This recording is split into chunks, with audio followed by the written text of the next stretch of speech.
was like inspired every week. That was good.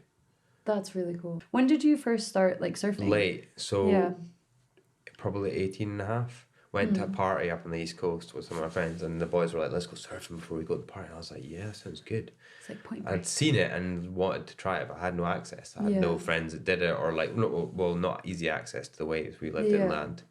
And I remember going out in exactly the same as what you described with too big surf for my own ability. Went out on a board that wasn't right, got out the back somehow, and turned, was so scared to go on waves. I'm like, what the fuck? Yeah. And eventually turned and went on one and just bodyboarded it. Yeah. And I felt like I'd never gone that fast before. It was like, whoa. Yeah. I didn't even stand up, was just like content with this bodyboard like 3 ways. And I was like, this is amazing. That sounds like so much fun. It I is. would It do is that. fun. That sounds like fun. When like, and it's the hardest sport I've ever done by such a country mile, because the ability to surf, okay, so when you're standing up, people can surf, like that's the thing, but getting to that point is the really hard part. So like it takes you maybe 10-15 years even to start reading waves properly. Yeah. So like seeing what a wave's gonna do depending on what's below the surface. If you know that information, it can bend in certain ways, or it can come straight at you. And knowing if it's like this shape, you know you need to be there, and how do you get there? Yeah. If the wave's moving. So it's a science. it's a weird, if it's an ever-changing science. So like you could snowboard like a powder line and go back up, and you might not ride the exact same line, but it's all physically still going to be there. It might have melted a little bit or changed, something's changed, but it's untangible surfing. It's a piece of liquid that's moving. So like that sounds so ridiculously hippie, but like it is. And then when you stand up in a wave and surf it, then there's so little traction. If the conditions are good and it's like clean waves, there's so little resistance on the wave. It's almost like riding powder, but it's even more grippy than that. Yeah. It's a weird thing. That sounds weird. So your fins are the bits that give you the grip, and the board is the thing that like, it's called planing. It slides down the wave. But the fins, if you stand in the board in the right place, the fins give you loads of grip. So it's like I don't know. It's like you're riding something that's Teflon down something. There's very little resistance, but all at the same time you've got loads of grip and you can change direction. Yeah, that's it's a cool. magic thing. That when sounds like it magic. starts to click. Yeah. And then you That's get this cool. feeling after if you get a good wave. So you can surf for like 2 hours and the conditions are not good, or you're not good, or you're not having a good time. And then you get one wave and it just changes your mindset like that. And you're like, oh my God, I need That another sounds one like of those. life. Yeah. That literally sounds exactly So like profound. you know, like you get like you get shot down. You know, Yeah, you it's true. try all these different experiences and things could be shit, and then all of a sudden something clicks, and then you have a good experience, and then your mindset changes, and then you go on a different path. No, there you go. Yeah, That's cool. reminded me. That's mega insightful. That's good. You said it. Yeah, but I just recognised you it. put the pieces of the puzzle together. But then that's when surfing becomes like a drug.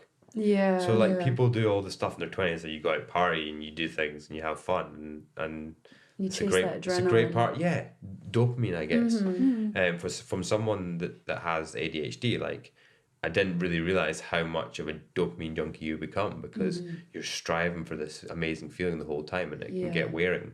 But with surfing, it's filling up that happiness pot like so full.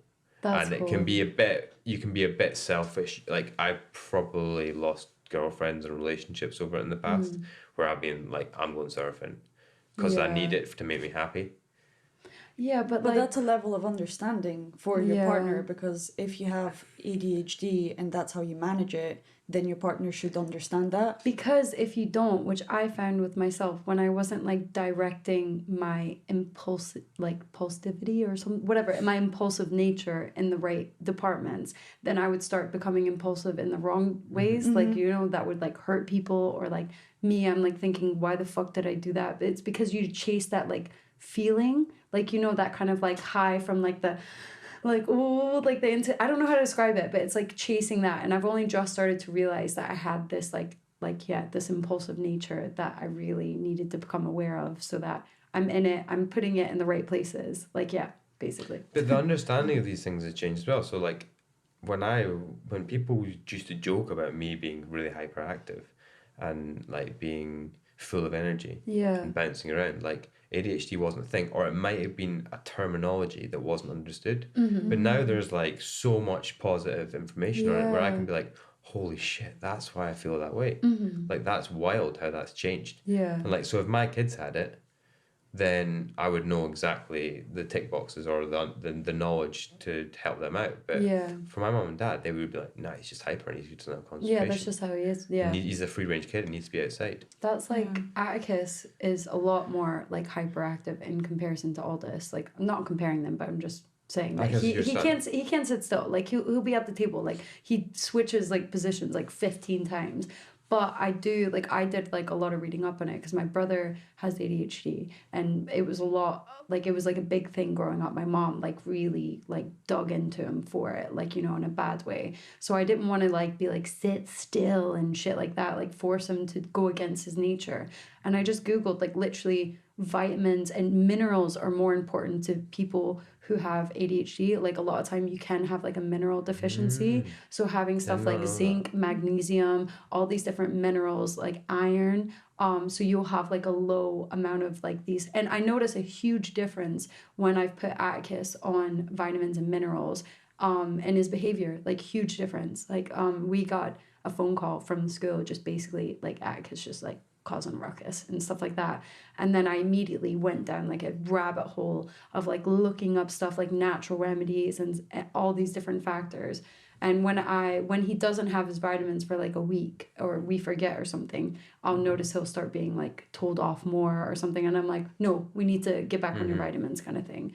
But just like meditation, like I've started like meditating with them in the mornings, sometimes before school, sometimes after. I just like give them like headphones and then I'm just like go in the living room by yourself and like listen to this like guided meditation. And they love it. Like, yeah. They do love it. They talk about it all the time. And like whenever I looked after them, they were like, oh, can we have our vitamins? Do you know what I mean? So it's love it. It's not even like a chore. It's something they enjoy. Yeah. I think I'm not a parent, but when I do have kids, I'm going to be using your practices because I feel like I've learned a lot and I can see the positive effects that your children are having from everything that you do. So yeah, the